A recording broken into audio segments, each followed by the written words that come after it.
you're having a great time down there in Carolinas today. I hope the weather is cooperated so you can ride.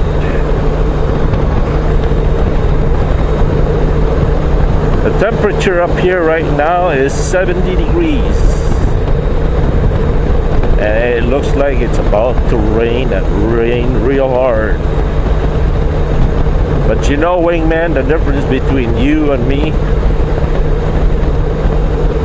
is you can pick and choose to what day you're going to ride. Me, I can only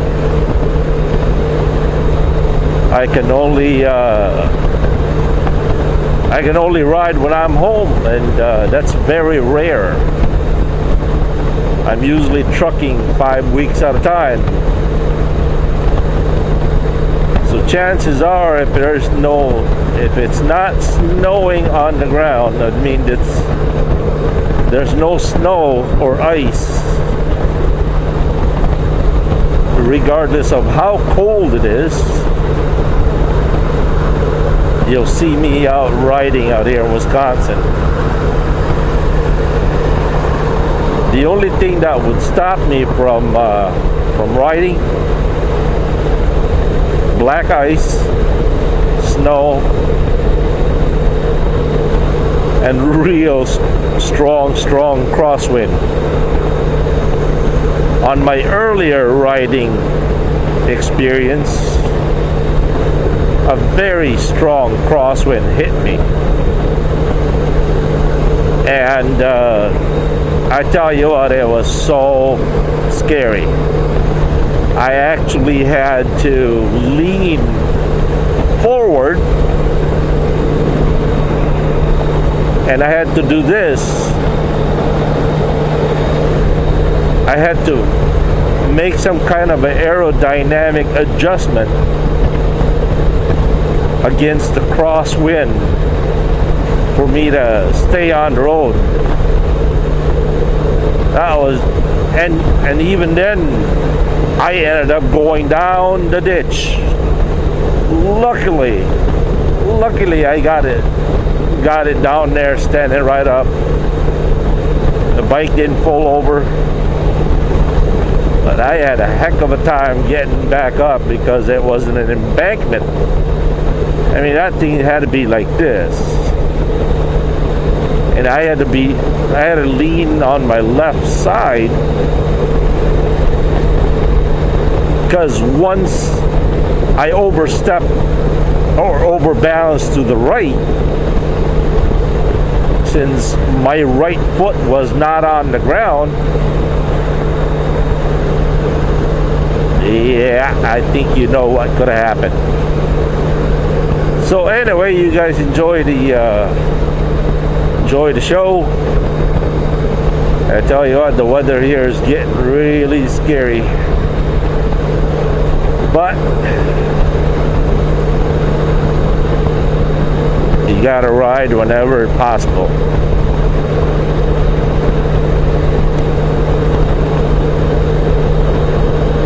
I'm gonna try something kind of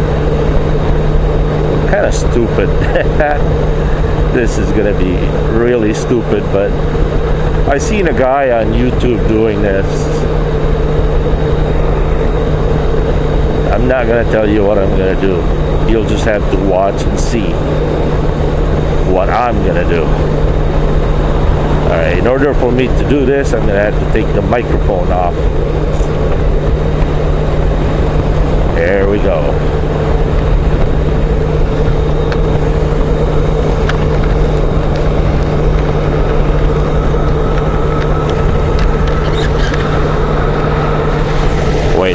Wait for it.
So, Wingman, what did you think? That was pretty cool, but very stupid. Isn't it the way it goes? What usually are cool or stupid? Yep. Yeah, there are rarely cool doesn't come with stupidity for some reason. Am I right or am I right?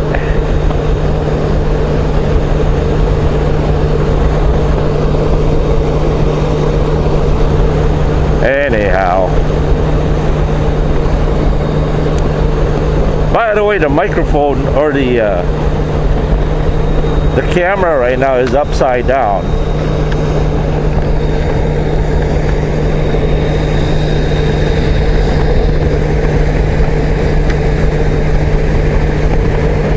The camera is upside down right now. I'm gonna have to use the laptop program to reinvert it. Otherwise, you guys would probably get seasick. I gotta find a way to somehow make this microphone stay put. As I said earlier, I came a little bit unprepared. So, okie dokie, I think I have shown enough of my undesirable look for you guys. It's time for you guys to see what Wisconsin terrain looks like. Let me pause this. That way it'll be a separate file, and I'll turn it back on. Peace. Okay, I'm back. I am located right now in Sheboygan, Wisconsin. I don't know why they pronounce it Shano. When you read it, it's Shawano, S-H-A-W-A-N-O, Shawano. But they pronounce it as Shano, Wisconsin. One thing that I would like to express to you guys, this is kind of a trucker's version of it.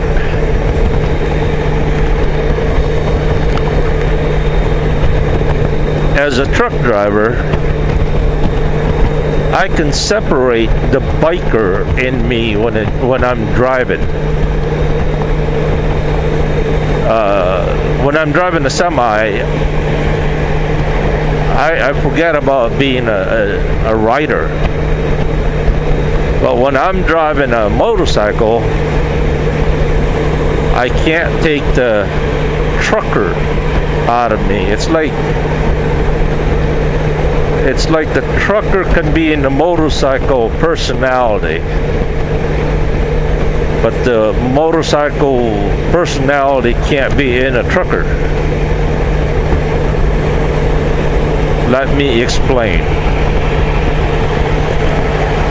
You see, as a truck driver, my driver's license is my life, is my livelihood.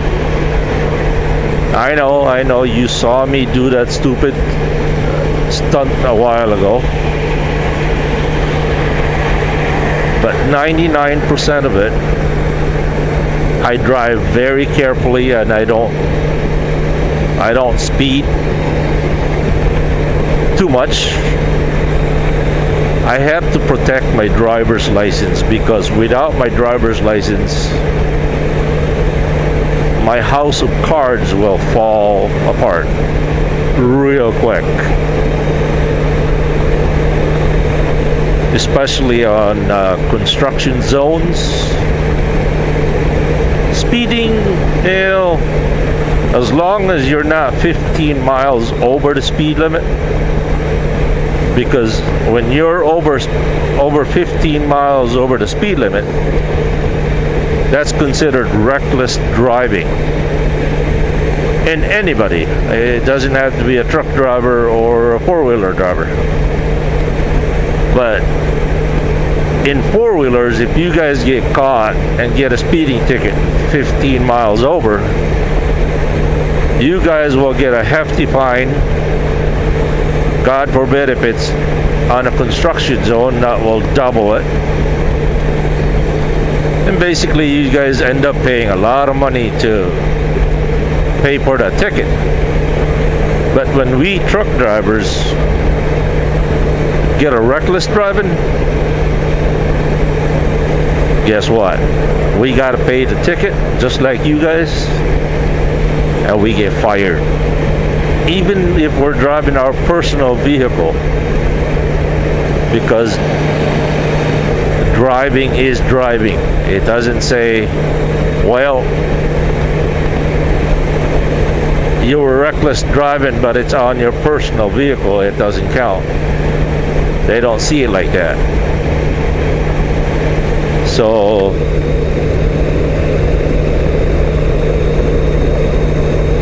and anytime we get a reckless driving record, ain't nobody, you could run from one state to the other, nobody will hire you. So that is why I protect my driver's license a lot. In fact, my wife, she drives a lot faster than I do.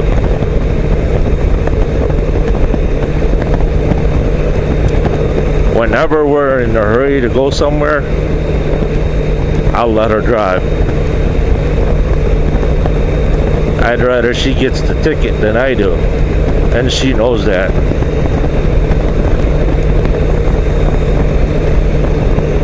But for the most part, she hates driving.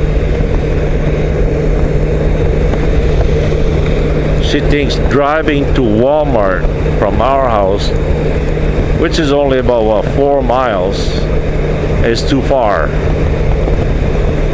So that's one of the things that my duty when I get home, I end up doing all the driving. And I would explain to her or complain to her, and just to needle her, I guess, just to bug her. I said, you know, I've been driving 3,500 miles this week.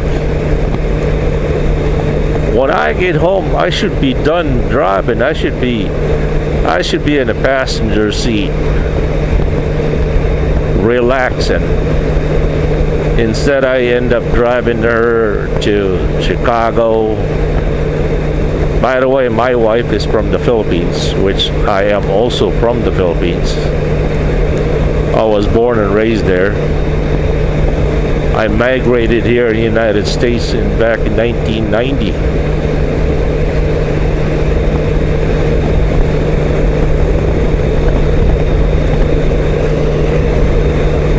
My father was an American, born and raised here in Sheboygan, Wisconsin.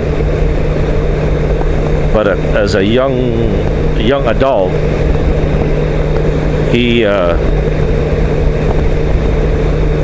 became a merchant sailor around the Great Lakes. And I believe when he was 21, then he became a sailor on the high seas, on those big ships.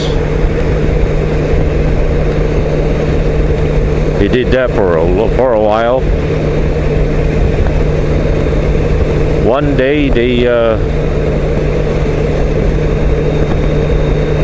went to the Philippines, picked up a load of, I think, pineapple, because there's a Del Monte, Philippines, and they were loading a load of pineapple, and he landed in their own private port.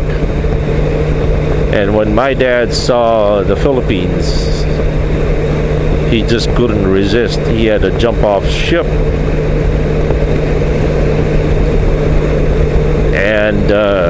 he ended up living in the Philippines for about 45 years.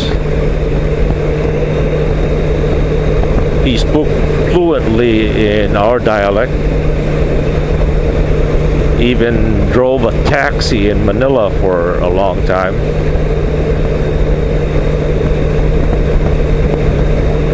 And there wasn't any, not too many white folks back then when he landed the Philippines. And you guys got to remember, the Philippines back then, before I was born, was at least 50 to 65 years behind the United States. So it was native, it was primitive, it was very laid back.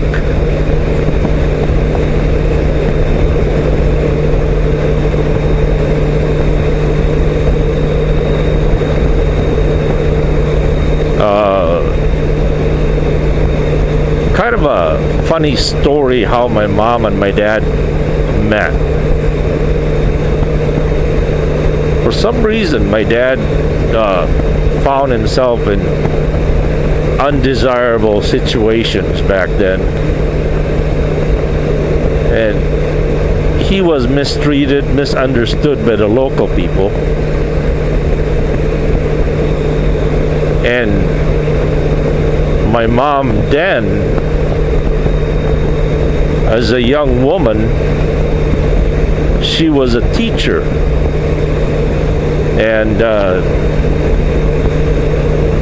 she was riding a public transportation to the big city of Cagayan de Oro, and they stopped one of the stops in a market, and she saw that my dad was being mistreated and had some difficulties. Guess what? She came bolting out of that public transportation. We call them jeepneys back in the Philippines. It's an improvised jeep, and somehow they call it jeepney. Anyway, she bolted out of there, and she came to his rescue, and she fought the local people and defended my father's honor. Yeah. My mom was my dad's night test, maybe. Yeah. My mom was my dad's night test shining armor. Knight and shining armor. I wonder what the proper term, if any, would apply to a knight in shining armor female.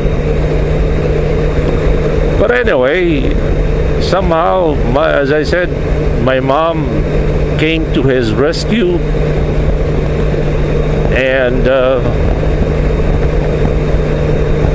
fought off the local people and started yelling at them, like, why are you mistreating this person, this and blah blah blah.